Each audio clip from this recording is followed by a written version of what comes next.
নীল, আর কত? একটু ভালো হও। আচ্ছা, ভালো হব। আগে তোমাকে নিয়ে হাসপাতালে যাই। নীল না, আমার আর ভালো লাগছে না। আমার একটা শেষ কথা রাখবে? প্লিজ, আগে হাসপাতালে চলো। বললাম না, আর বেশি সময় নেই। তোমার কাছে আমি শেষ চাওয়া চাইব। হুম, একটা কেন, 10টা চাও। আজকে থেকে তুমি আর মারামারি কাটাকাটি খুনাখুনি করবে না। ওকে, তোমাকে ছুঁয়ে কথা দিলাম, আর মারামারি কাটাকাটি করব না। তবে আমি যে অন্যায় কিছু সহ্য করতে পারি না। রিমির হাত ধরে কথাগুলো বললাম। আর কালকেই চলে যাবে এই শহর ছেড়ে। অন্যায় কিছু দেখলে সেটাই তুমি কি করবে সেটা আমি জানি না, কিন্তু তোমাকে ভালো মানুষ হতে হবে। ওকে, চলে যাব। আগে তোমাকে হাসপাতালে নিয়ে যাই, না হলে তোমার সব রক্ত শরীর থেকে পড়ে যাবে। তুমি আমার শেষ ইচ্ছেটা পূরণ করবে। হুম, করব। আমি জানি তুমি কারোর সাথে অন্যায় করো না। আর শোনো, নিজেকে বাঁচানোর জন্য তুমি যা ইচ্ছা করতে পারো, কিন্তু তোমাকে ভালো মানুষ হতে হবে। আচ্ছা ঠিক আছে, আমি ভালো মানুষ হব। আর পারলে পড়ালেখাটা শেষ। রিমি, রিমি, প্লিজ কথা বলো। হে রিমি, উঠো না। আমি ভালো হয়ে যাব, প্লিজ উঠো। রিমি কোনো কথা বলছে না। সে আর কোনোদিন কথা বলা তো দূরের কথা, মুখটাও খুলতে পারবে না। কারণ সে এখন পরকালে চলে গেছে। হ্যাঁ, রিমি মারা গেছে। সে নীলকে একা করে চলে গেছে। নীল হচ্ছে বগুড়া শহরের সবচেয়ে বড় গ্যাংয়ের লিডার, যে গ্যাংয়ের কারণে পুরো শহর, দেশ কেঁপে ওঠে।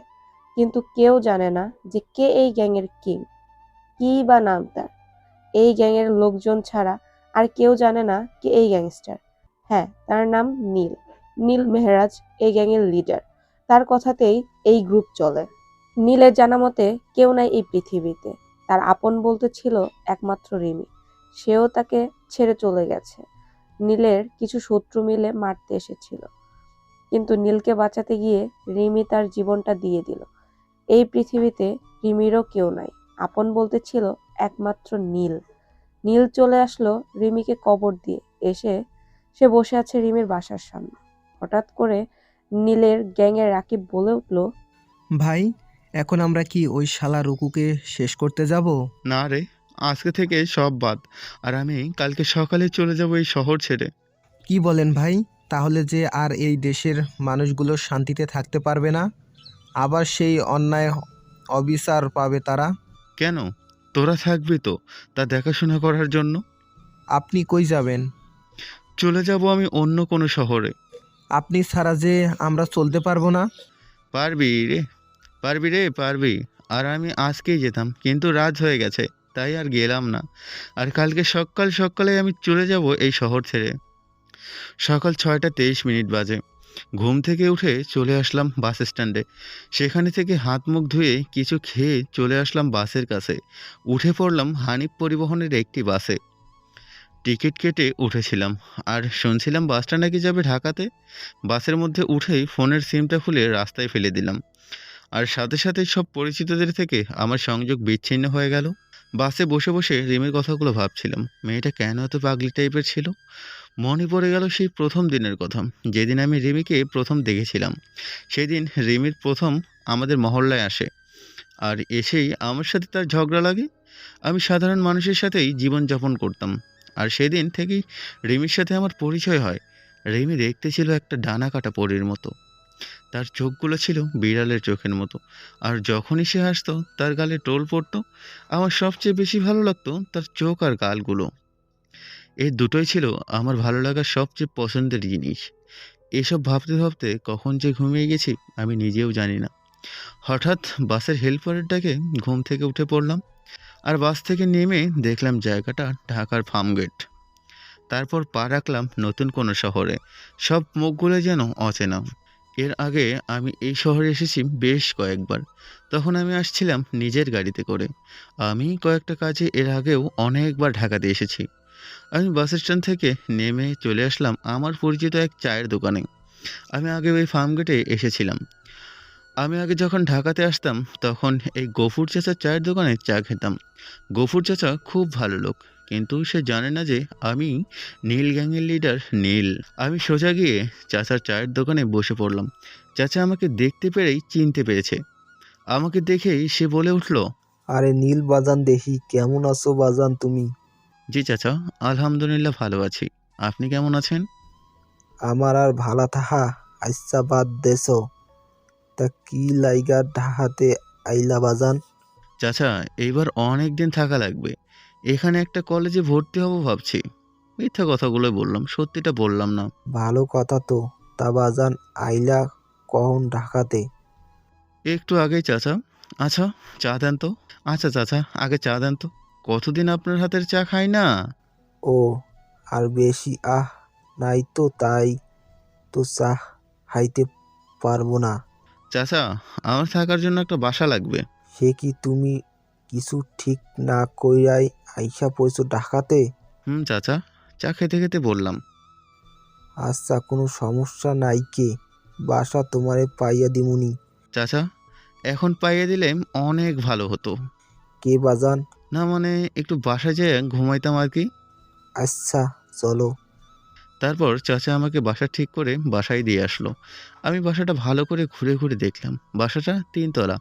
আমাকে দেওয়া হয়েছে 3 তলার একটি রুম। সেখানে বাসাওয়ালারাও থাকেন। তারপর আমি রুমটা পরিষ্কার করে শুয়ে পড়লাম। এমন সময় হঠাৎ করে রিমির কথাটা মনে পড়ে গেল। সে তো আমাকে ভালো হতে বলেছিল আর আমাকে পড়ালেখাটা চালিয়ে যেতে বলেছিল। তাই ভাবলাম কালকে আমি কলেজে ভর্তি হতে যাব। এত তাড়াতাড়ি কলেজে ভর্তি হওয়ার একটা কারণ আসে, আমার নতুন কিছু বন্ধু হবে। আর সেই জন্যই আমি তাড়াতাড়ি কলেজে ভর্তি হব। নতুন কিছু বন্ধু হলে আমার মনটাও ভালো থাকবে। আর আমি পুরনো সব কিছু ভুলে যাব আর ভালো হব। কারণ আমি যে রেমিকে কথা দিয়েছি। রাতে বাইরে থেকে এসেই খেয়ে ঘুমিয়ে পড়লাম। সকাল সকাল কে যেন আমাকে এসে ডাক দিল। আমি আবার এত সকালে ঘুম থেকে উঠিই না। বারবার দরজা ধাক্কা দিচ্ছে। আমি অনেকটাই বিরক্তি নিয়ে দরজাটা খুলে দিলাম। দরজা খোলার সাথে সাথে আমি তো পুরাই হয়ে রয়েছি। কারণ সামনে একটি মেয়ে দাঁড়িয়ে আছে। সেটা দেখে তো হয়নি। হয়েছি তার হাতে একটি টিফিন ক্যারিয়ারের বাটি দেখে, আর অন্য হাতে একটি লাঠি। আমি তো ভাই অবাক হয়ে গেছি। আমি অবাক হয়ে তাকে বললাম, এই কে আপনি? আর আপনার হাতে লাঠি কেন? কি করছিলেন? সে কখন থেকে ডাকছি। ও সরি, ঘুমাইছিলাম তো। ও আচ্ছা, এটা নিন। আমি আপনাকে চিনি না, আর আপনার জিনিস নিব কেন? আমি অনামিকা আফসারা অনা, আর এটা আমার বাবার বাড়ি। এবার চিনলেন তো?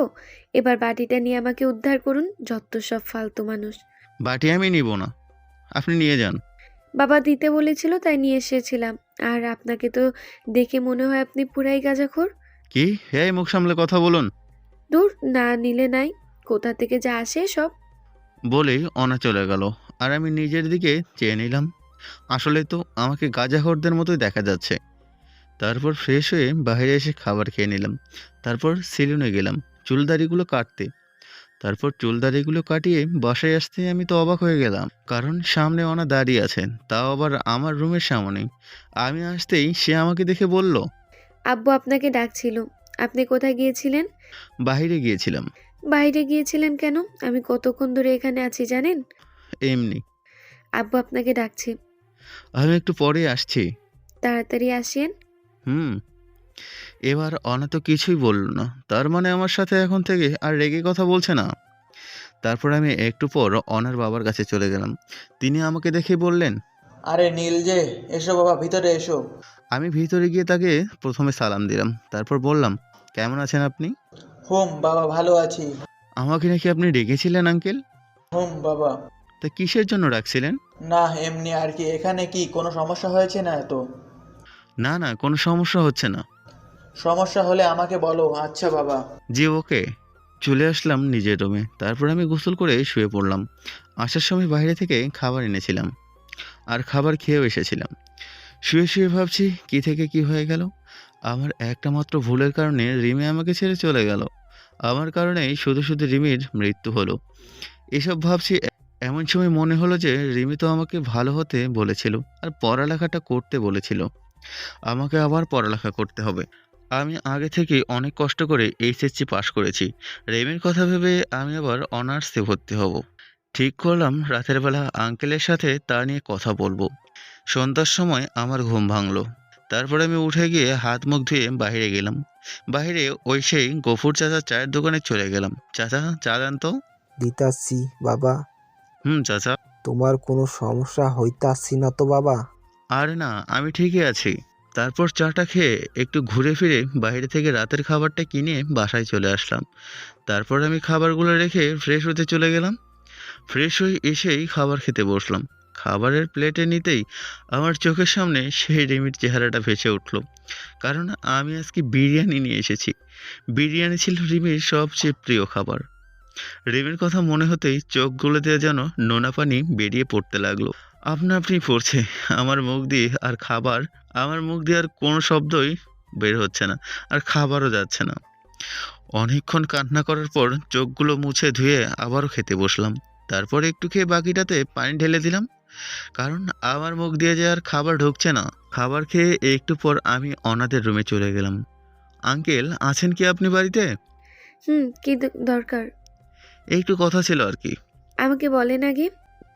না, আসলে আমি এখানে একটা কলেজে ভর্তি হব আর কি, তাই একটু কথা বলার ছিল সেই বিষয় নিয়ে। বাবাকে বলতে হবে না। কোন ইয়ারে ভর্তি হবেন? অনার্স প্রথম বর্ষে। আমার কলেজে হবেন? সমস্যা নেই। কালকে সকালে রেডি হয়ে থাকেন। আচ্ছা, ঠিক আছে। চলে আসলাম নিজের রুমে। শুয়ে শুয়ে ভাবছি যে অনা তো প্রথম দিন আমার সাথে অনেক খারাপ আচরণ করলো, তারপর থেকে আবার আমার সাথে ভালো ব্যবহার করার কারণ কি? একটু চিন্তা করলাম আর কি। আরে ধুর, যার যা ইচ্ছে করুক, আমার তাতে কি? আমি কালকে কলেজে ভর্তি হতে পারলেই হয়। সকালে ঘুম থেকে উঠে হাত মুখ ধুয়ে শুয়ে শুয়ে মোবাইলে গেমস খেলছি, এমন সময় অনা আমাদের রুমে আসলো। আপনি এখনো শুয়ে আছেন? কলেজে যাবেন না? আমি রেডি হয়েই আছি। আজকে ভর্তি হয়ে ক্লাস করবেন নাকি চলে আসবেন? দেখি কি করা যায়। আচ্ছা, সকালে খেয়েছেন কিছু? না, মানে রান্না করিনি আর কি। কি, এখনো খাননি? রাতে খেয়েছিলেন? বাইরে থেকে এনেছিলাম। ও, চলেন আমাদের সাথে খাবেন। আরে লাগবে না, লাগবে না, আমি বাইরে থেকে খেয়ে নিব। আমাদের সাথে খেলে কি হবে? কিচ্ছু হবে না। তাহলে চলেন। আমাকে আর কোনো কথা বলতে না দিয়ে আমাকে তাদের ফ্ল্যাটে নিয়ে খাইতে দিল। তারপর খাবার খেয়ে বের হলাম কলেজে ভর্তির উদ্দেশ্যে। চলে আসলাম একটা বড় কলেজের সামনে। তার মানে অনাই কলেজটাই পড়ে। দেখে বুঝলাম এটা একটি সরকারি কলেজ। তারপর সে আমাকে কলেজে ভর্তি করে দিল, আর তার কিছু বান্ধবীদের সাথে আর বন্ধুদের সাথে আমাকে পরিচয় করিয়ে দিল। অনা আমাকে তার কলেজে ভর্তি করিয়ে দিল। তারপর আমাকে তার কিছু বন্ধু বান্ধবদের সাথে পরিচয় করিয়ে দিল। তারপর আমাকে বাসায় আসতে বলে অনা তার বন্ধু বান্ধবীদের সাথে আড্ডা দিতে চলে গেল। আমি বাসায় চলে আসলাম। আসার সময় বাইরে থেকে খাবার খেয়ে এসেছি। বাসায় এসেই দিলাম একটা ঘুম। অপরদিকে কলেজে অনার কিছু বন্ধু বান্ধবী বলছে, বলতো, তুই কি কারণে ওই ছেলেটার সাথে এত কথা? কলেজে ভর্তি করালি? তোরা বুঝিসনি কেন? আরে বুঝলে কি, তোকে বলতাম নাকি? আরে ফ্রিতে বডিগার্ড পাওয়া যাবে, আর আমাদের কলেজের যা অবস্থা। মাঝে মাঝে তার পকেটও ফাঁকা করা যায়। আরে দেখ না ছেলেটাকে কি করি। তাই তো বলি, অনা ওই ছেলের সাথে এত কথা বলে কেন? আমিও ভাবছি অনা তো কোনো ছেলের সাথে কথা বলে না, তাহলে নীলের সাথে কেন বলছে? বাদ দে তো, কালকে থেকে দেখ আমি নীলকে কি করি। চল বাড়ি চলে যাই। অপরদিকে অনার কিছু বান্ধবী তাদের কলেজে আমাকে নিয়ে বলাবলি করছে। বিকেল 5টার সময় আমার ঘুম ভাঙলো। তারপর ফ্রেশ হয়ে বেরিয়ে গেলাম বাসা থেকে। উদ্দেশ্য সেই গফুর চাচার দোকান। চাচার দোকানে গিয়ে চা খাচ্ছি, এমন সময় দেখি এখানকার নেতা নিশান। নিশান হলো এখানকার বড় মাপের নেতা, যার ভয়ে আশেপাশের এলাকাগুলোর সবই কেঁপে ওঠে। কিন্তু সে ছিল আমার লোক। বগুড়াতে আমার সাথে দেখা করতে যেত মাঝে মাঝে। আমি নিশানকে দেখে অন্যদিকে হয়ে চা খেতে লাগলাম, আর মাঝে মাঝে ওর দিকে দেখতে লাগলাম। নিশান চাঁদা তুলছে। আমার বিষয়টা দেখেই রাগ উঠে গেল, কিন্তু রিমির বলা কথাটা মনে হতেই আবারও চুপ হয়ে গেলাম। আগের মতো করে বসে থাকলাম। সে কিছু কিছু লোকদেরকে মারলো, যারা টাকা দিতে চাইছিল না তাদের। এবার চাচার দোকানের সামনে এসে চাচাকে বলতে লাগলো, কি রে বুইরা, চাঁদা দে। বাবা, আমার কাছে এখন তো টাকা নাই, পরে দিয়া দিমুনি। আরে বেটা, এক্ষুনি দে। বাবা, যে কটা টাকা আছে সেটা আমার ছেলেটারের জন্য লাগবে, তাকে কলেজে ভর্তি করানো লাগবে। বেশি কথা না বইলে টাকাটা দে। বাবা, আমার ছেলেটারে কলেজে ভর্তি করামু টাকাটা দিয়া। দিবি না তাহলে? না দিমু না। দেখ কেমন টাকাটা আদায় করি। এই বলে নিশান চাচাকে দোকান থেকে বাইরে বের করে নিয়ে এসে চাচার পায়ের একটা বাড়ি দিল, আর চাচা বসে পড়লো মাটিতে। এটা দেখে আমি কিছু না বলে পিছন থেকে নিশানের কাঁধে হাত রাখতেই যাবো, এমন সময় নিশান একটা লোক। কিরে, কই যাস তুই? চাচাকে মারতে দেখে চাচাকে নিয়ে আসতে যাচ্ছি। কিরে, তুই নতুন নাকি? জি ভাই। জানিস ওটা কে? না ভাই, কেউ নেই। আবে শালা, ওটা নিশান ভাই। ও যাই হোক, সে যাই হোক না কেন, আমি চাচাকে নিয়ে আসতে গেলাম। শালা সর এখান থেকে। ভাই, আপনি কি নিশান ভাইকে এদিকে হতে বলবেন একটু? কিরে শালা, এত কথা বলিস কেন? একবার শুধু এদিকে হতেই বলেন, আমি শুধু তার মুখটি একবার দেখব। মুখ দেখবি কেন? পরে কোথাও দেখা হলে যাতে আমি চিনতে পারি। ওকে, ডাক দিচ্ছি। তারপর লোকটি নিশানকে ডাক দিল।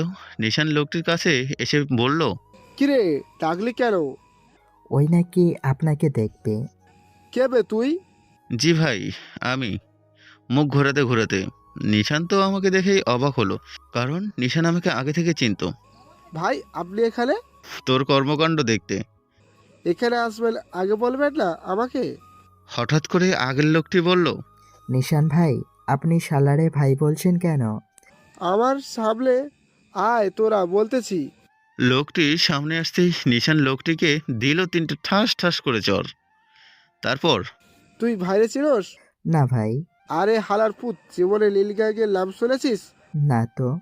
5 স্টার মুখোশধারী গ্যাংয়ের নাম বা পেপারে দেখেছিলি? যাদের ভয়ে এই পুরো দেশটা কাঁপে। শালা এই হলো নীল ভাই, সেই গ্যাংয়ের লিডার। কি?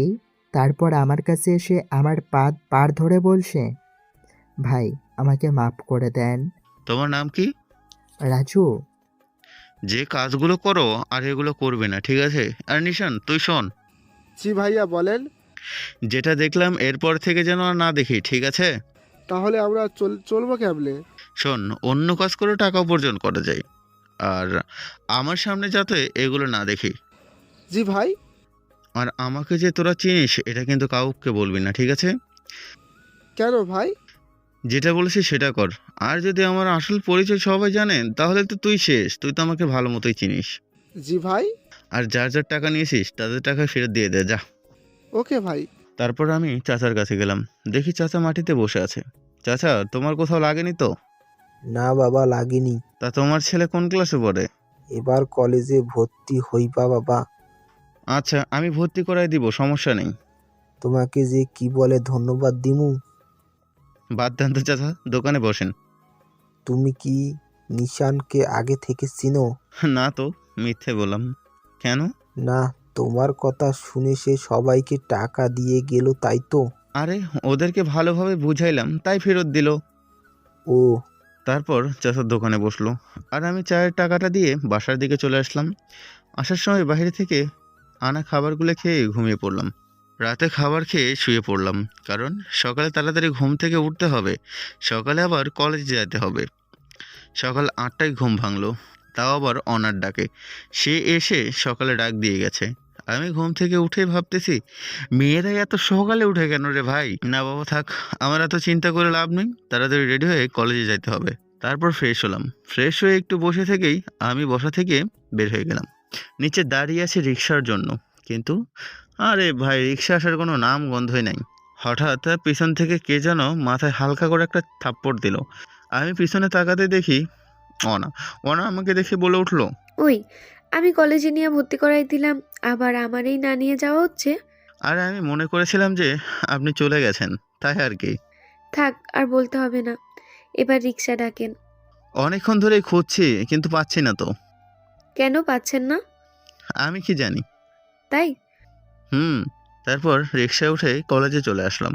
তারপর কলেজের গেট দিয়ে ভিতরে প্রবেশ করব, ঠিক তখন এক বড় ভাইয়ের ডাক। জি ভাই বলেন। নীল।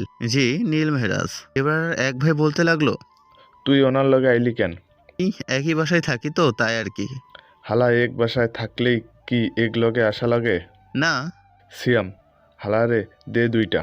কথাটা বলতে দেরি আর সিএম ভাই মারতে দেরি করলো না, 2টা থাপ্পড় দিল আমাকে। আমার মাথা তো ভাই রাগ উঠে গেল, কিন্তু রিমিকে বলা কথাটা মনে হতেই সব রাগ পানি হয়ে গেল। ভাই মারলেন কেন আমাকে? আবে হালায় দেহি কৈফিয়ত চায়। না মানে যে কারণটার জন্য মায়ের খেলাম সেটা জানলে ভালো হয় আর কি। সেই কাজটা আর কখনো করবো না, তাই জানতে চেয়েছি ভাই। শুনতলে আমি ওনাকে ভালোবাসি। সিএম ভাই কি অনারে বলেছেন যে ওকে আপনি ভালোবাসেন? কি তোর বলা লাগবে? না ভাই, আর আসবো না ওনার সাথে। যা। জি ভাই, ঠিক আছে। তারপর চলে আসলাম ওখান থেকে, সোজা ক্লাসে এসে বসে আছি। ক্লাসে কেউ নেই, বাইরে তাকিয়ে আছি আর ভাবছি বড় হওয়ার পরে থেকে আজ পর্যন্ত কেউ আমাকে মারার সাহস পায় নাই, আর আজকে আমাকে চর মারলো। আমি এসব ভাবছি এমন সময় একটা ছেলে এসে আমাকে বলল, আমি রাসেল। জি আমি নীল। ওরা সবগুলো অনায়ের বন্ধু। তোমারে মারছে এটা আমি দেখেছি। সিয়াম নাকি ওনাকে ভালোবাসে, তাই হয়তো আমাকে ওনার পাশে দেখে রেগে গিয়েছে, রেগে গিয়ে আমাকে মেরেছে। তোমারে বলছে যে ওনাকে ভালোবাসে। সিয়ামই তো বলল। আরে পাগল, এটা তাদেরই প্ল্যান ছিল। তোমার সাথে ওরা মজা করছে। কি এটা মজা? কাউকে অপমান করাটা কি ঠিক মজা মনে হয় তাদের? মজা? আমার বিশ্বাস হচ্ছে না ভাই। আমার সাথে আসো। কোথায়? আরো আসো আগে। আমার হাত ধরে টানতে টানতে নিয়ে আসলো সিএমদের পিছনে। সিএমরা বলা বলি করছে, হদোস আমরা তার কত আগের বন্ধু। আমাকে লোকে তো এমন করে কথা বলে না, একসাথে আসে না। আমার মতো আরও 2টা দেওয়া লাগতো। আরে বেটা পরে দিয়া দিমুনি। আমি আর তাদের কথা শুনলাম না, মন খারাপ করে চলে আসলাম তাদের কাছে থেকে। সিএমদের কাছে থেকে চলে আসলাম সোজা ক্লাসে। তখন আবার রাসেল বলল, কি বিশ্বাস হলো তো? আচ্ছা ওদের কথা বাদ দাও, তোমার বাসার সবাই কেমন আছে? ভালো। তারপর রাসেলের সাথে কিছুক্ষণ আড্ডা দিয়ে কথা বলার পর ক্লাস করে চলে আসছিলাম বাসার দিকে। এমন সময় অনা ডাক দিল। আমি শুনেও না শোনার ভান ধরে আসতেছি। আবার ডাক দিল আমার নাম ধরে। আমি দাঁড়ালাম। আমার কাছে এসে অনা বলতে লাগলো, কি হলো? আমার না নিয়ে যাচ্ছিলেন কেন? আমি ভাবছিলাম আপনি চলে গেছেন, তাই আর কি, মিথ্যে বললাম। ও আচ্ছা, এখন থেকে আমরা বন্ধু হলাম, আর আপনি করে বলবেন না। এখন থেকে নাম ধরে বা তুমি করে ডাকবে, ওকে? না মানে, কই না মানে? আচ্ছা ডাকবো, ঠিক আছে। আচ্ছা চলো বাসার দিকে যাই। কলেজের বাইরে কিছু বখাটে পোলাপাইন অনেকে নিয়ে বাজে কথা বলছিল। তারা মোট 4 জন ছিল। তারা বলাবলি করছে, দোস্তরা দেখ, মালটা কিন্তু সেই রম সেক্সি। এই কি যে বলবো মালটারে, দেখ দেখ হেঁটে গেলে কেমন লাগে। আরাফাই ফিগারটা দেখ, মালের সাথে ওইটা কেরা। ভাই কেউ মালটার ওড়না নিয়ে আসতে পারলে 1000 টাকা দিব। আমি আর অনা রিক্সার জন্য অপেক্ষা করছিলাম। তখনই তারা বলাবলি করছিল। এমন সময় ছেলেগুলোর মধ্যে একজন আমাদের কাছে এগিয়ে আসতেছে। তা দেখে তো অনা ভয় পেয়ে গেল, কারণ অনা এতক্ষণ সব কিছু শুনছিল। ছেলেটা আমাদের কাছে এসে যেই অনার গায়ের ওড়না নিতে যাবে, তখনই অনা ছেলেটিকে ঠাটিয়ে মারলো একটা চড়। আর সাথে সাথে আশেপাশের সব মানুষ চলে আসলো। অনা তখন সাহস পেয়ে তাদেরকে বলতে লাগলো, কি রে, তোরা না আমার ওড়না নিতে আসছিলি? তো ওড়না নিলি না কেন? আয়, আমার ওড়না নিতে আয়। আরও অনেক কিছু বললো তাদেরকে। তারপর যা করলো তা আমি বিশ্বাসই করতে পারছি না, কারণ অনার সবার সামনে আমাকে ঠাস ঠাস করে কয়েকটা চর বসিয়ে দিল। আমি তো অবাক হয়ে অনার দিকে তাকিয়ে আছি। আমাকে এমনভাবে তাকানো দেখে অনা বলতে লাগলো, তোকে দেখতে তো বীরপুরুষের মতো, কিন্তু তুই যে এত কাপুরুষ তা আমার জানা ছিল না। আমি আবার কি করলাম? তুই তুই তুই তোকারি করছেন কেন? যখন ওই ছেলেগুলো আমাকে ওই কথাগুলো বলতে লাগলো, তা শুনেও তুই কেন কিছু বললি না? আরে আমি কি করব, তার আগেই তো।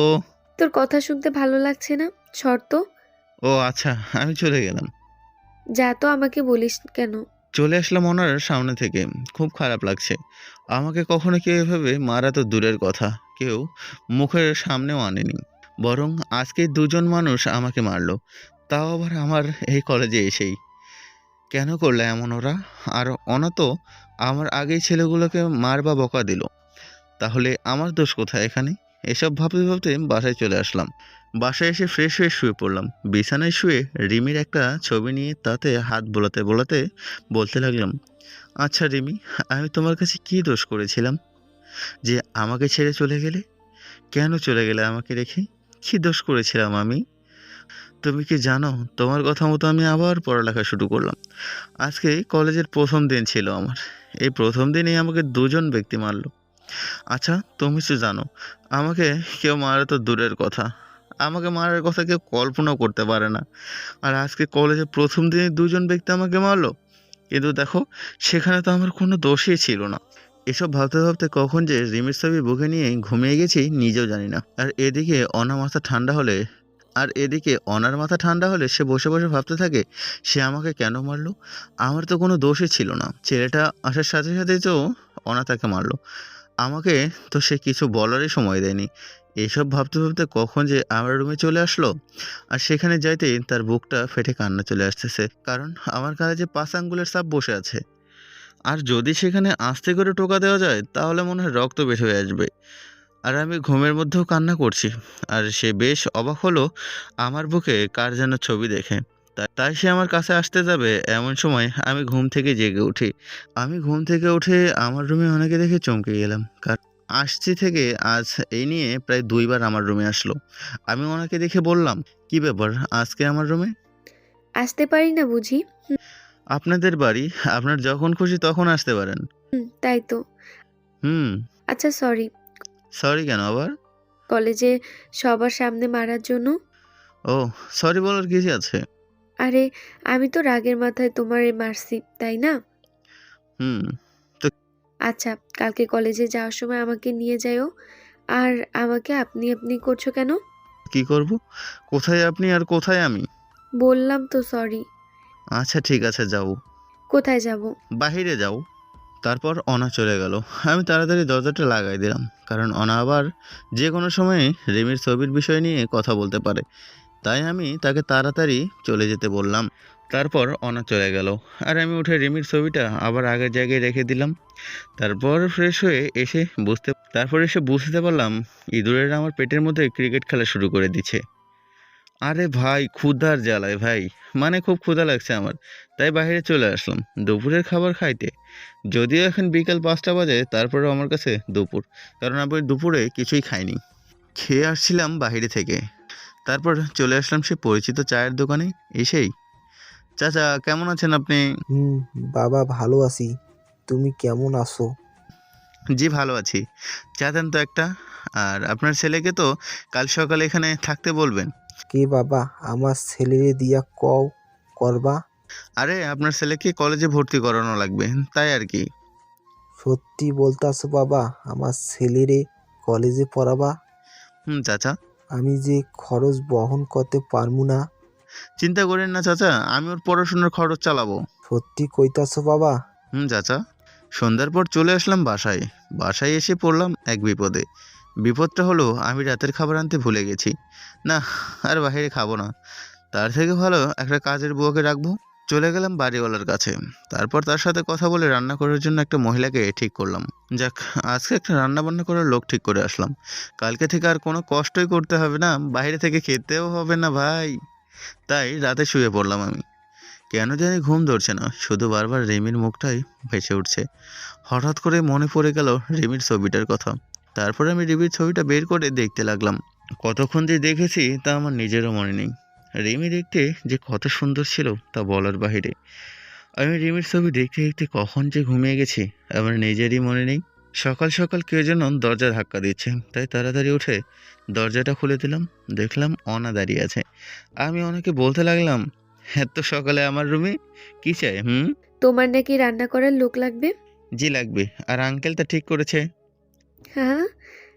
এই হাসেন কেন? আর আপনি করে বলছো কেন? আরে তুমি হাসো কেন? কাজের লোক লাগবে না? কেন? আজকে থেকে আমাদের সাথে খাবা। না না, তা হয় না। কেন হয় না? এমনিতেই। তাছাড়া আঙ্কেল কি মনে করবে? বাবাই আমাকে এই কথা বলেছে। ও। ওহ কি?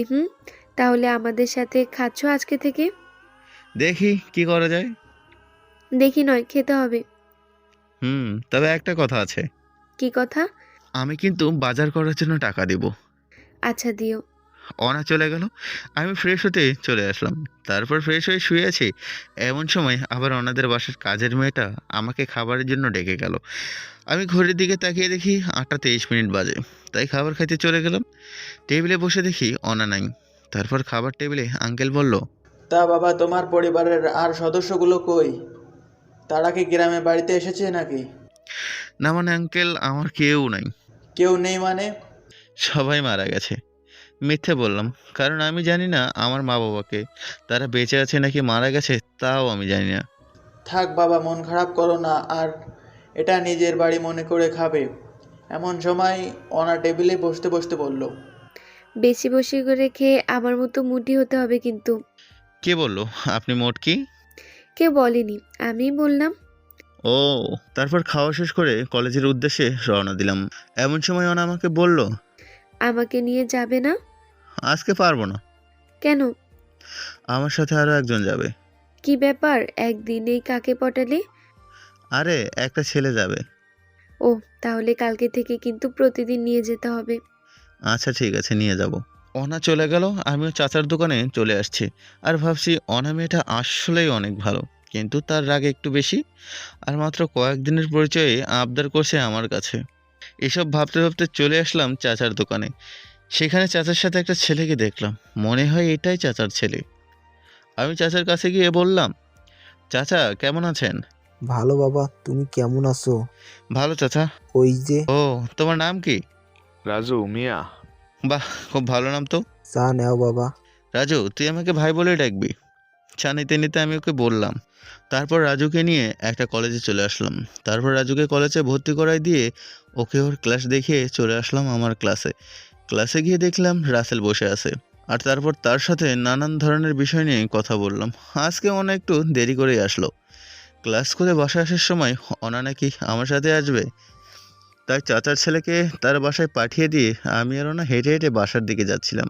আজকে নাকি হেঁটে হেঁটে বাসায় যাবে ওনা। আসলে ওনাদের বাসা থেকে কলেজের দূরত্ব মাত্র 2 কিলোমিটারের রাস্তা। তাই ভাবলাম হেঁটে হেঁটেই কলেজের গেট দিয়ে বাইরে বের হচ্ছি। এমন সময় কালকের ছেলেগুলো আসলো।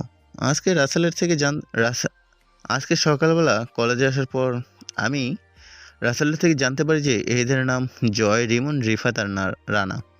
এরা ওনার ওড়নাটা নিয়ে গিয়েছিল। ওনা কিছু বুঝে ওঠার আগেই তার ওড়নাটা নিয়ে নিয়েছে আর বলছে, কালকে আমারে চর মারছিলি, আজকে কি করবি?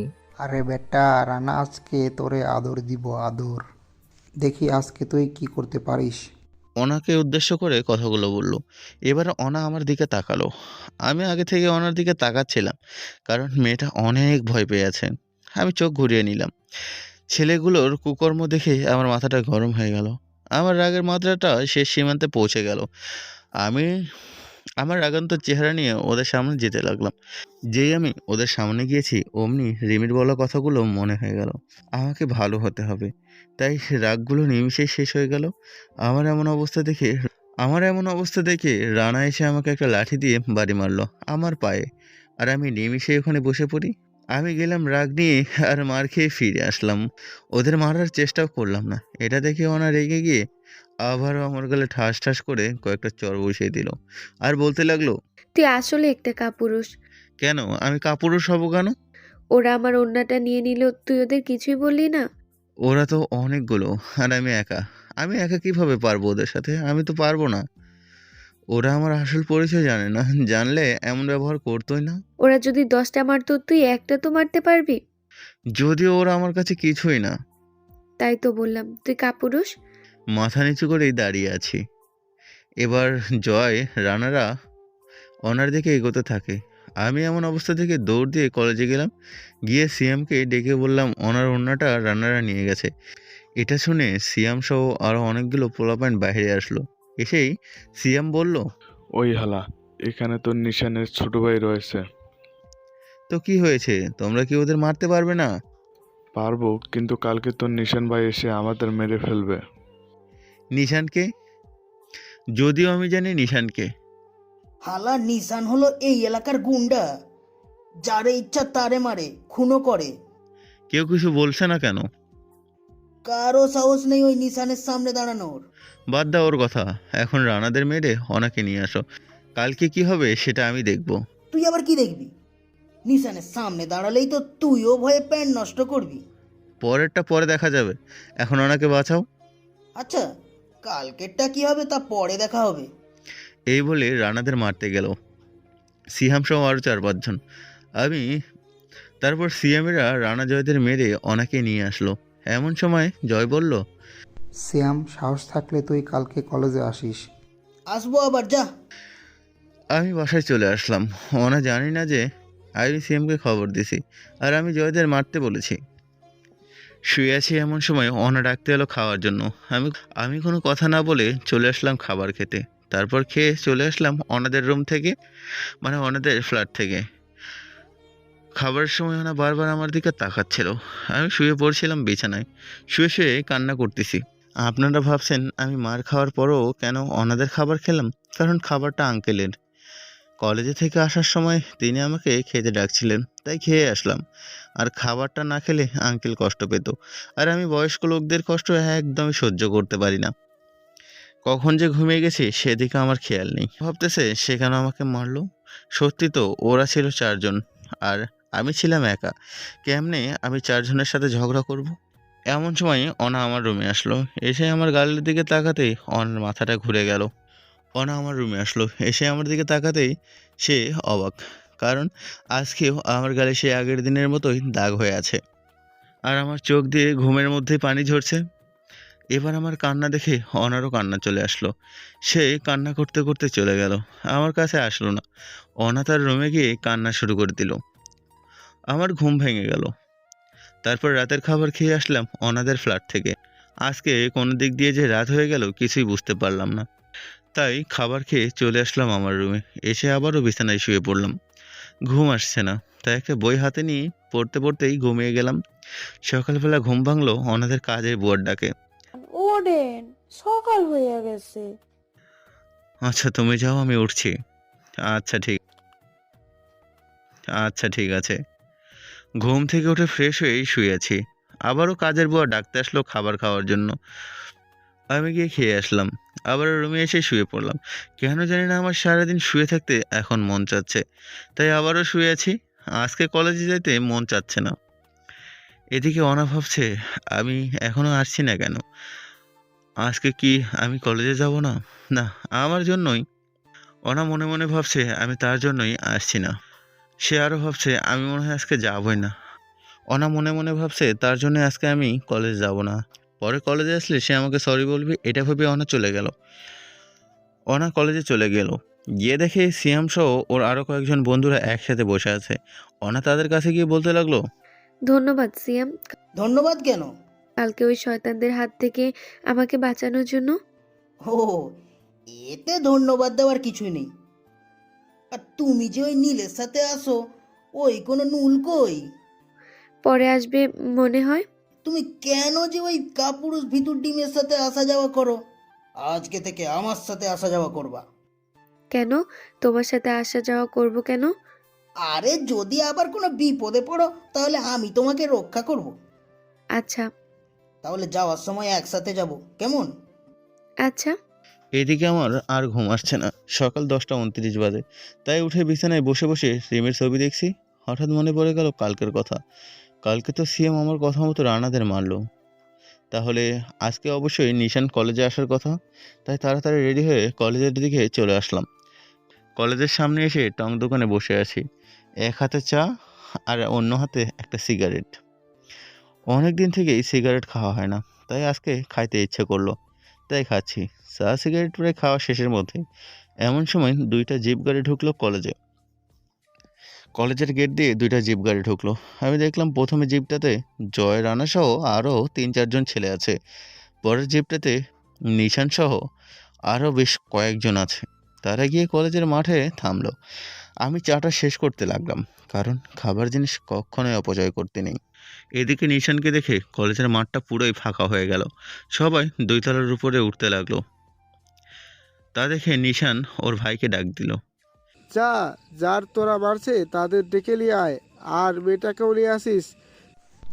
আচ্ছা ভাই।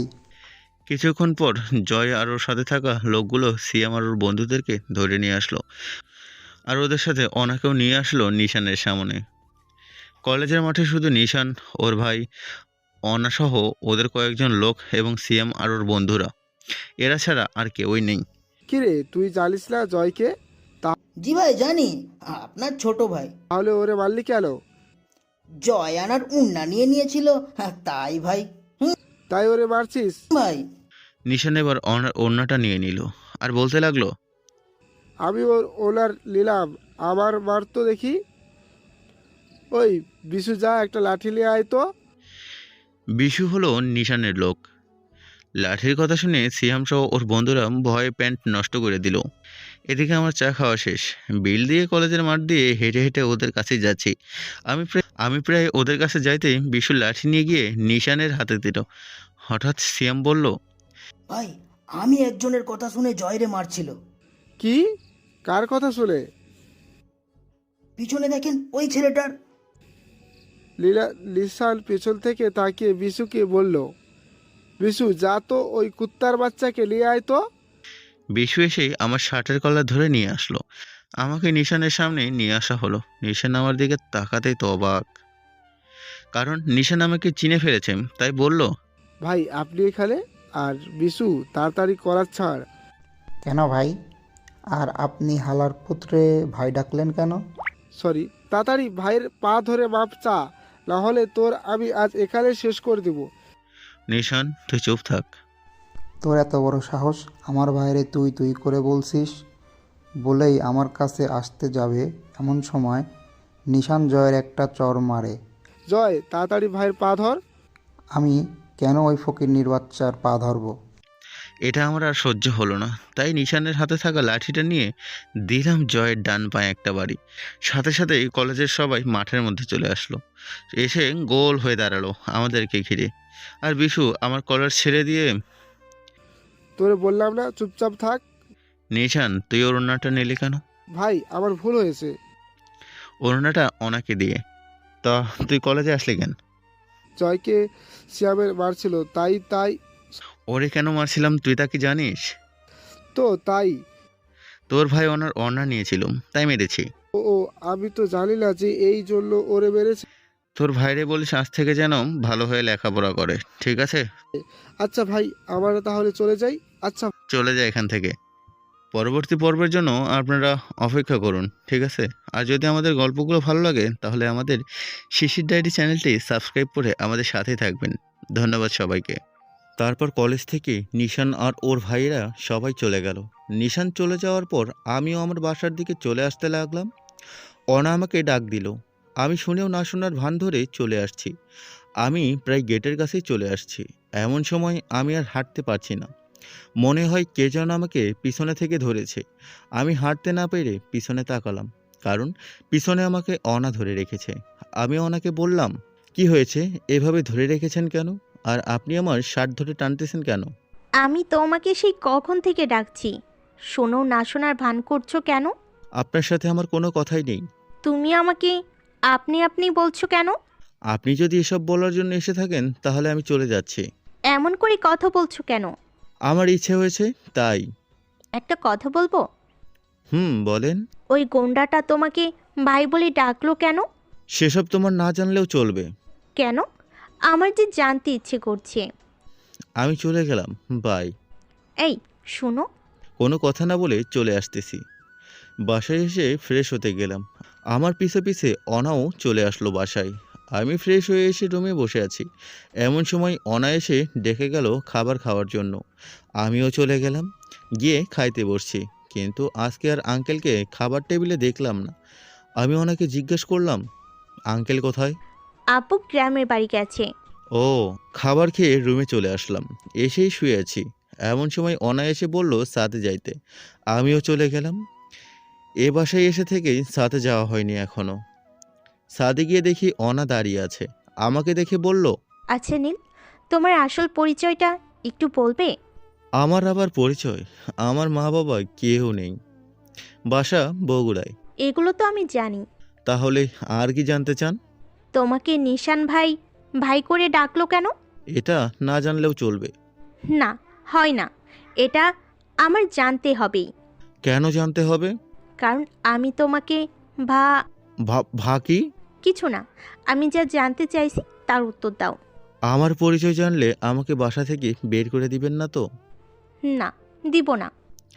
নীল গ্যাংয়ের নাম শুনেছেন? যে গ্যাংয়ের পোশাকে 5 স্টার দেওয়া আছে, যারা মানুষদের উপকার করে, যাদের দেখে পুরো দেশ কেঁপে ওঠে, সেই নীল গ্যাং। হুম। তো কি হয়েছে? আমি ওই গ্যাংয়ের লিডার। কি? হুম। এটা আমার বিশ্বাস হয় না। তোমার চেহারা তো একদম সিনেমার নায়কের মতো। কোথায় তুমি আর কোথায় নীল গ্যাং? সত্যি করে বলো, তুমি কে? আসলে নিশান আমার এলাকার ছোট ভাই হয়, তাই আমাকে ভাই করেই বলে। মিথ্যে কথা বললাম? ও, তাই বলো। হুম। তাই তো বলি, তুমি নিশানকে ভয় পাওনি কেন? হুম। আগে সত্যটা বললাম, বিশ্বাস করলো না। যেই মিথ্যাটা বললাম আর বিশ্বাস হলো। কি মেয়ে রে বাবা! তারপর আরও কিছুক্ষণ কথা বলে চলে আসলাম আমার রুমে। রুমে এসে রেডি হয়ে আমি চলে গেলাম চাচার দোকানে। তারপর চা খেয়ে গেলাম রাসেলের সাথে দেখা করতে। পরের দিন সকালে একাই কলেজে কলেজের সবাই আমার দিকে অবাক হয়ে চেয়ে আছে। আমি সেদিকে খেয়াল না করে চলে আসলাম ক্লাসে। রাসেল আগেই ছিল। আমি গিয়ে রাসেলের সাথে কথা বললাম। রাসেল আমার সাথে কথা বলছে। এমন সময় আমাদের ক্লাসের মিমি এসে রাসেলকে প্রপোজ করে। তা দেখে রাসেল ক্লাস থেকে বের হয়ে চলে যায় নিজের বাসায়। তাই দেখে মিমি আমাকে বলতে লাগলো, নীল ভাইয়া, জি বলেন। এর আগে আমি কখনো মিমির সাথে কথা বলিনি। আপনি একটু রাসেলকে বুঝান। কি বোঝাবো? আমি যে ওকে ভালোবাসি এটা। তা তো আপনিই বললেন। আমি ওরে প্রায় 24 বার প্রপোজ করেছি। আমি ওকে খুব ভালোবাসি। আমাকে মেনে নিতে বলেন না। আচ্ছা, কালকে দেখবনি। ধন্যবাদ ভাইয়া। আর আমাকে আপনি করে বলার দরকার নেই, তুমি করে বলবেন। ওকে। তারপর আরও কিছুক্ষণ কথা বলছি, এমন সময় অনা ক্লাসে এসে আমাদের একসাথে দেখে কেমন জানি একটা রেগে গেল। তারপর আমি মিমির সাথে আরও কিছুক্ষণ কথা বললাম। আর এদিকে অনা কলেজে এসে ক্লাসে ঢুকেই যেই দেখে আমি মিমির সাথে কথা বলছি, এটা দেখে তো অনা রেগে গেল। আর সেদিকে খেয়াল করলাম না আমি। হঠাৎ করেই সিয়াম আমার কাছে আসে। এসেই, আচ্ছা নীল ভাই, একটা কথা বলি। সোজা ভাই আর আপনি করে বলল। বলো। নিশান ভাই আপনাকে ভাই বলল কেন? ভুল করে বলেছে হয়তো। আরে বেশ কয়েকবার বলেছে ভাই করে, আর আপনিও তাকে তুই করে বলেছেন। আরে ওর বাড়ি আর আমাদের বাড়ি একই স্থানে, আর আমি ওর পাড়া প্রতিবেশী বড় ভাই হই। ও হুম। তারপর ক্লাসে স্যার আসলো। এসেই পড়ানো শুরু করলো। ক্লাসটা শেষ করে বাসায় আসার জন্য গেট দিয়ে বাইর হব, এমন সময় অনার ডাক। আমি গেটের বাইরে দাঁড়িয়ে থাকলাম। অনা এসে বলতে লাগলো, আজকে আমাকে না নিয়ে কলেজে আসলে কেন? এমনি আসছি। ওই, মিথ্যা কথা বলবেন না। আমি জানি কেন আসছেন। কেন আসছি বলেন তো? ওই যে মিমির সাথে কথা বলতে আসছেন। ওই ওই ওই, আমি কি তার চিনি নাকি যে ওর লগে কথা বলতে হইব? ওরে না চিনলে এত হাসাহাসি করে কথা বলছিলেন কেন? আমাদের মাঝে ভাই বোনের সম্পর্ক হয়েছে, তাই। ও, পরে যেন আবার অন্য সম্পর্কে না যায়। হর সরেন তো, বলেই চলে আসতে লাগলাম। ওই, আমিও তো যাব। একা একা আসেন?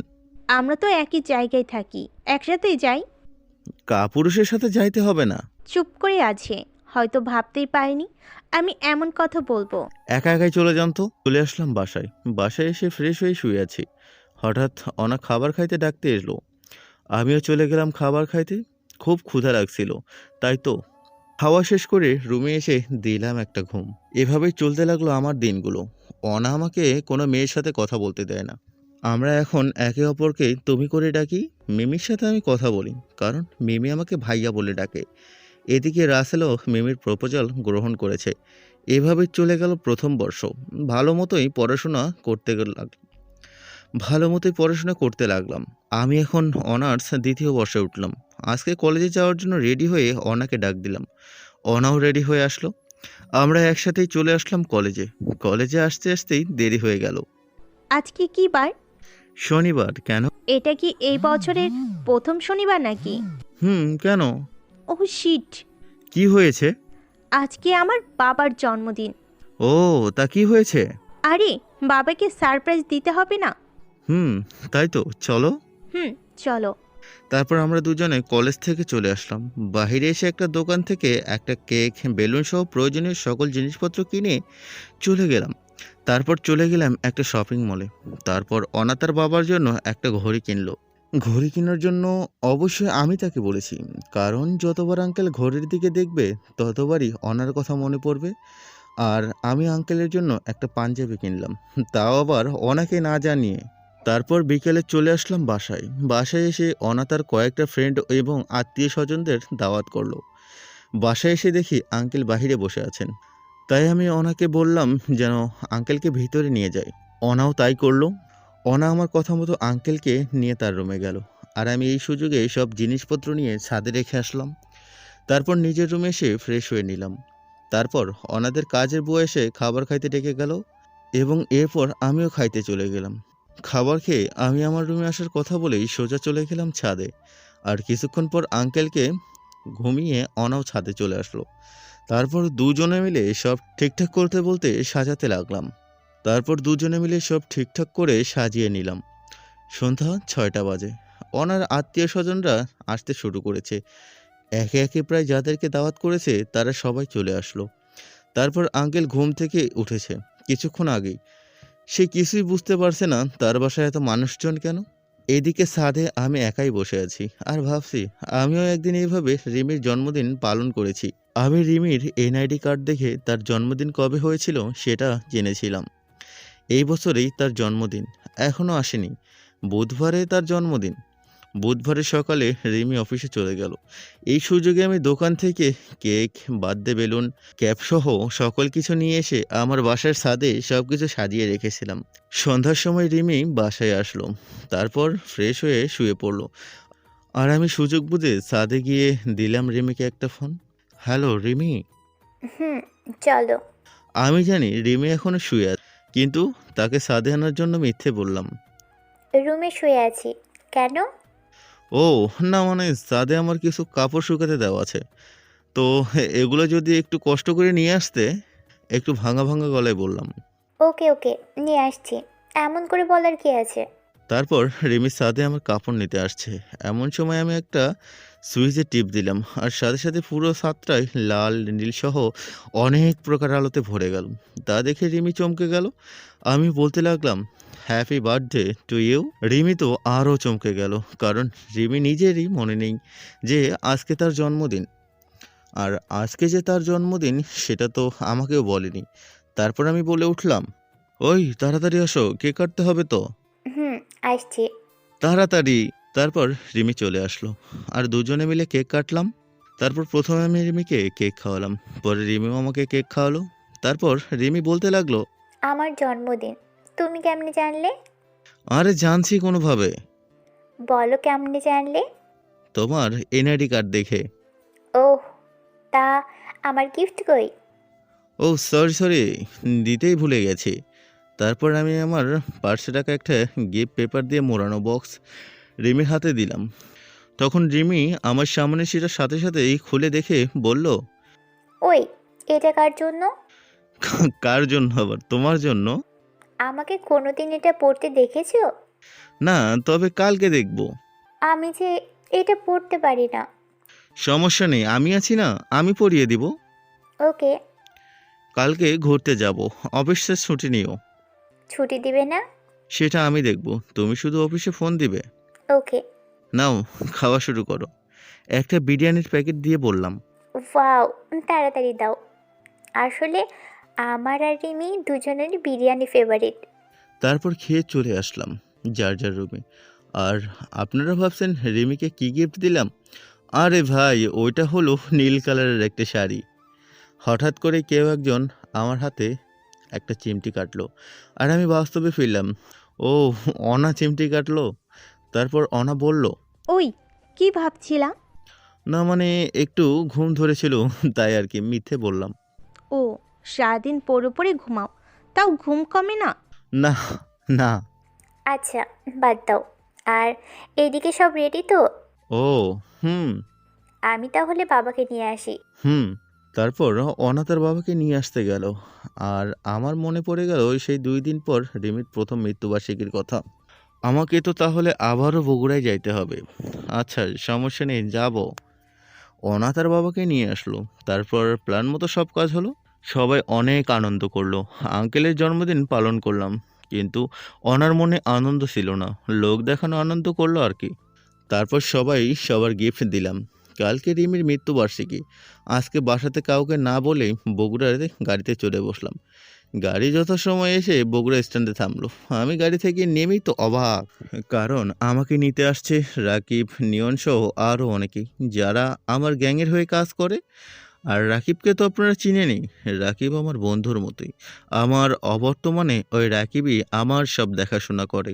আমি যে বগুড়াতে আসছি এটা কাউকে বলিনি। তাহলে এরা কেমনে জানলো যে আমি বগুড়াতে আসতেছি? হঠাৎ করেই রাকিব বলে ওঠে, কিরে, কি ভাবছিস? আমি তো তোদের কাউকে বলিনি যে আমি বগুড়াতে আসতেছি। তাহলে তোরা কেমনে জানলি? আমি জানতাম যে কালকে রিমির মৃত্যুবার্ষিকী, তাই তুই আসবি। ও, জানিস, আমরা এখানে আজ নিয়ে 2 দিন হলো তোর জন্য অপেক্ষা করছি। আমি কেন? তুই আসবি তো তাই। তাহলে চল যাওয়া যাক। তারপর চলে আসলাম সেই সেই বহুদিনের পরিচিত এলাকায়। মানে আগে আমি যেখানে থাকতাম। আমি জানি না কোথায় আমার জন্ম হয়েছে, কে আমার বাবা মা, তারা বেঁচে আছে নাকি মারা গেছে তাও জানি না। বাসায় ঢোকার আগেই চলে গেলাম সেই জায়গায় যেখানে আমার কলিজার টুকরো রিমি শুয়ে আছে, যে আমার পৃথিবী ছিল। আমি সেই জায়গায় গেলাম। হ্যাঁ, আমি রিমির কবরের কাছে যাচ্ছি। ফোনটাকে বন্ধ করলাম। এখন প্রায় রাত 8:43 বাজে। বসে আছি রিমির কবরে, মানে রিমির কাছে। রিমির কবরটা দেখে মনে হচ্ছে যেন সপ্তাহখানেক আগেই মৃত ব্যক্তির কবর। মনে হয় রাকিবেরা কবরটাকে প্রতিনিয়তই পরিষ্কার করে। বসে বসে এসব ভাবছি, এমন সময় কাঁধে কারো হাতের স্পর্শে পিছনে তাকালাম। দেখলাম রাকিব দাঁড়িয়ে আছে। রাকিব বলতে লাগলো, কিরে, আর কতক্ষণ এখানে থাকবি? আর একটু থাকি না। কালকে রিমির মৃত্যুবার্ষিকী, অনেক কাজ করা লাগবে। ও আচ্ছা, চল তাহলে। তারপর চলে আসলাম নিজের বাসায়। বাসাটা আগের মতনই আছে। তারপর আমি কিছু না খেয়ে ঘুমিয়ে পড়লাম। তার আগেই সবার সাথে কথা বললাম। কথা বলে জানতে পারলাম যে যারা রেমিকে খুন করেছিল তাদেরকে মেরে ফেলেছে রাকিবেরা। সকালে নজরুল চাচার ডাকে ঘুম ভাঙলো। ভাবছেন নজরুল চাচাটা আবার কে? নজরুল চাচাই আমাকে ছোট থেকে দেখাশোনা করেছে। চাচার বউ, ছেলে আর একটা মেয়ে আছে। চাচা কেমন আছেন? ভালো আছি বাবা। চাচি, রুহি, শাহন কেমন আছে? চাচার ছেলে মেয়েদের নাম আর কি। হ বাবা, ভালো আছে। আর এতদিন কই ছিলা? চাচা আমি তো ঢাকায় আছি। আবার যাবা নাকি? চাচা।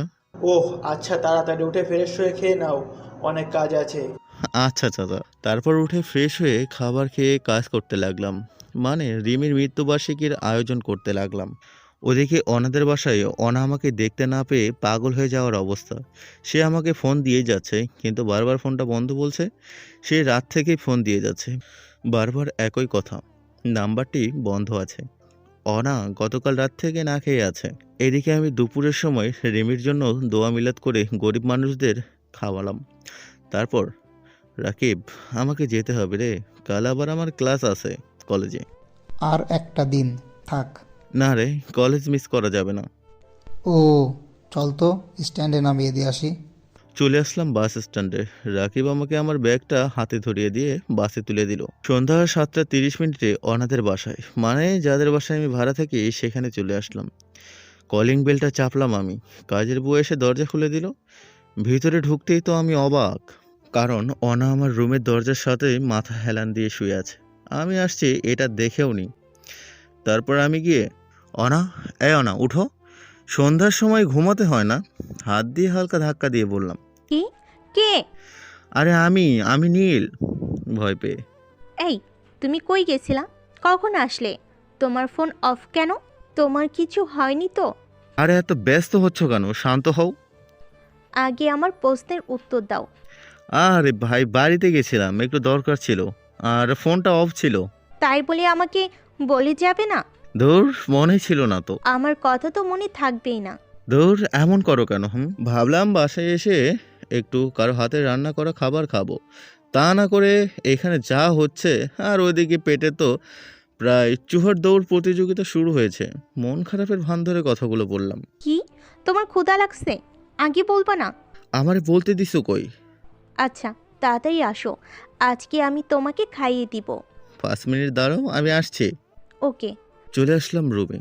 এসেই ফ্রেশ হয়ে চলে গেলাম অনাথের ফ্ল্যাটে। আমি গিয়ে দেখি অনা হাতে খাবারের প্লেট নিয়ে আমার জন্য অপেক্ষা করছে। আমি যাইতেই, এতক্ষণ লাগে তোমার আসতে? ফ্রেশ হলাম তো। আচ্ছা আসো, আমি খাইয়ে দিই। আরে আমি খাইতে পারবো না, আমি খাইয়ে দিব। আমি তোমার কি হই যে তুমি আমাকে খাইয়ে দিবে? তুমি আমার কি হই বলো? থামলে কেন? খাবা কিনা সেটা বলো। না, একটু মজা করে বললাম। অনা কথাটা শুনে প্লেটটা ফ্লোরে ছুঁড়ে ফেলে দিল, দিয়ে কান্না করতে লাগলো। আর আমি তা দেখে ভয় পেলাম। কি সাংঘাতিক মেয়ে রে বাবা! এ তো দেখি রিমির থেকে কোনো অংশে কম নয়, পুরোটাই রিমির কপি। জাস্ট অনেক একটু রিমির থেকে মোটা, কিন্তু রিমির মতোই দেখতে। রিমিরও এমন রাগ ছিল।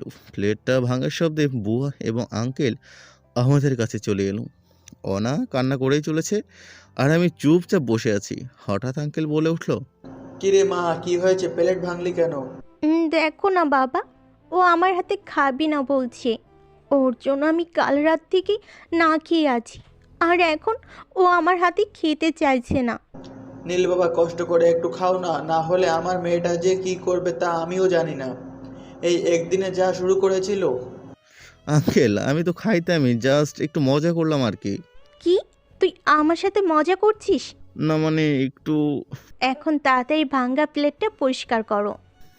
আমি কেন? খালা আছে না, সে পরিষ্কার করবে। বাবা আর খালা, চলে যাও তো এখান থেকে। আঙ্কেল আর বুয়া হাসতে হাসতে চলে গেল। আমি তো ভাই কিছুই বুঝলাম না। পরিষ্কার কর তাড়াতাড়ি। ভয় পেয়ে কি আর করার, আমার মতো একটা অসহায় ছেলেকে দিয়ে কাজ করাচ্ছে। অনা বসে বসে হাসছে আর আমার পরিষ্কার করা দেখছে। পরিষ্কার করার সময় ভাঙা কাঁচের প্লেটে একটা টুকরো দিয়ে আমার হাতের কিছুটা অংশ কেটে যায়, আর আমি আউস বলে উঠি, হালকা শব্দ করি। আমার হাতে রক্ত দেখে অনা তাড়াতাড়ি করে আমার কাছে চলে আসে, আর কোনো কথা না বলে কান্না করতে করতে আমার যে আঙ্গুলটা কেটে গেছে ওইটা মুখে পুরে নিল তার। আমি কিছুই বললাম না, কারণ রিমিও ঠিক এমনটাই করতো। অনা আমার হাতে 2টা অন টাইম টেপ লাগিয়ে দিল, তারপর বলল, আসো আমি খাইয়ে দিই। খাবো না। কেন? আগে তুমি কান্না থামাও, তারপর খাবো। আচ্ছা, এবার খাবে। তারপর অনা আমাকে খাইয়ে দিচ্ছে, আর আমিও খাচ্ছি। এমন সময় মনে হয়ে গেল অনা যে কাল রাত থেকে কিছুই খায়নি। তাই আমি ওর মুখের সামনে এক লোকমা তুলে ধরলাম, আর তা দেখে অনা অবাক হয়ে আমার দিকে তাকালো। আমি বললাম, কি হলো, খাও। হুম। পরের দিন কলেজে গিয়ে হলো আর এক বিপদ। সকালে আমি আর অনা কলেজে গেলাম। কলেজে গিয়ে দেখলাম কয়েকটা ছেলে এসেছে। তারপর আমি অনাকে বললাম, ওই ছেলেগুলো কারা? আগে তো আমাদের কলেজে দেখিনি। ওই যে কালো শার্ট পরা ছেলেটা এখানকার এমপি ছেলে, ওর নাম রাসু। ওরা কেন এখানে এসেছে এই কলেজে? আসলে ওরা প্রায়ই আসে। ও, কি কারণ আছে এখানে আসার? ওরা এই কলেজে মাদক বিক্রি করতে আসে, আর যারা মাদক নেয় না তাদের পুরো কলেজের সামনে মাথা ন্যাড়া করে দেয়। কেউ কিছু বলে না? কার সাহস আছে ওর সামনে দাঁড়ানোর? কেন, জয়ের সাহস নাই কেন? জয় ভাই তো এখনকার টপ গুন্ডা। আসলে রাসুর বাবার সাথে 5 স্টার মার্কসওয়ালা গ্যাংয়ের পরিচয় আছে, তাই কেউ কিছু বলে না। কি? অবাক হলাম, কারণ আমার সাথে রাসুর বাবার কোনো কথাই হয় নাই। ঢাকার একটা এমপির সাথে কথা হয়, তাও আবার রাকিবের সাথে। চলো আজকে বাসায় চলে যাই, ক্লাস করা লাগবে না। না, আজকে ক্লাস করা লাগবে। না, চলো বাসায় যাব। তুমিও চলে যাও। না, তুমিও চলো। বলছি না একা বাসায় যাও। তুমি না গেলে আমিও যাব না। চলো ক্লাসে যাব। আমি আর অনা মাঠের ভিতর দিয়ে আমাদের ক্লাসে যাচ্ছি। মাঠের মধ্যে আমি আর অনাই, আর রাসুরা ছাড়া কোনো মানুষজন নেই। আমি আর অনা প্রায় মাঠের মাঝখানে চলে এসেছি। এমন সময় রাসুর ডাক। রাসু বলে উঠল, ও জান পাখি, এদিকে আসো। অনাকে উদ্দেশ্য করে কথাটা বলল। আমরা শুনেও না শোনার ভান ধরে চলে আসছি ক্লাসে। আবার রাসুর ডাক। ওই শালা এদিকে আয়, তোর সাথের মালটাকে নিয়ে আয়। দুলা ভাই, এদিকে আসেন আপনি। ওদের সাথে এমন করে কথা বলতেছো কেন? চুপচাপ দেখো কি হয়। তুই ওরে নিয়ে এখানে আয়। পড়বো না। নতুন নাকি, আমাকে চিনিস? আপনারই চিনে আমার কাজ নাই। ওই কালু, ওরে নিয়ে আয় তো। জি ভাই। কালু এসে আমার শার্টের কলার ধরতেই দিলাম এক ঘুষি। সাথে সাথে কালু তার নাকের রক্তে লালু হয়ে গেছে। এটা দেখে রাসুরা তো অবাক হয়ে গেল, কারণ এর আগে এই কলেজে কোনো ছাত্রছাত্রীরা তাদের লোকদের বা তাকে কেউ মারেইনি। এবার রাসু নিজে এসে একটা হকি স্টিক দিয়ে আমার পায়ে বাড়ি মারে। হকি স্টিকটা ভেঙে যায়, কিন্তু আমার সামান্য আঘাত ছাড়া আর বেশি কিছু হয়নি। তারপর আমি ভাঙ্গা হকি স্টিকটার এক টুকরো নিয়ে রাসু যে হাত দিয়ে আমাকে মেরেছিল ওই হাতের তালুতেই গেড়ে দিলাম। তারপর রাসুর লোকজন আমাকে মারতে আসলো।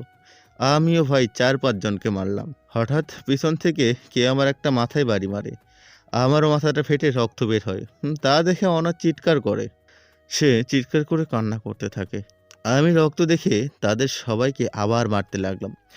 আপনারা ভাবছেন আমি একা কেমনে 12-13 জনকে মারলাম? কারণ আমি আগে থেকেই মারামারি করে বেড়াতাম আর এসবে অভ্যস্ত ছিলাম। আর আমাকে যে মারগুলো মেরেছে তাতে আমার কিছুই হবে না। আমার এই মারগুলো সহ্য করার ক্ষমতা আছে। হঠাৎ করে অনায়াসে আমার মাথায় একটা কাপড় দিয়ে বেঁধে দিল। কাপড়টা অনার জামার। তার মানে অনা তার জামা ছিঁড়ে আমার কপালে বেঁধে দিয়েছে।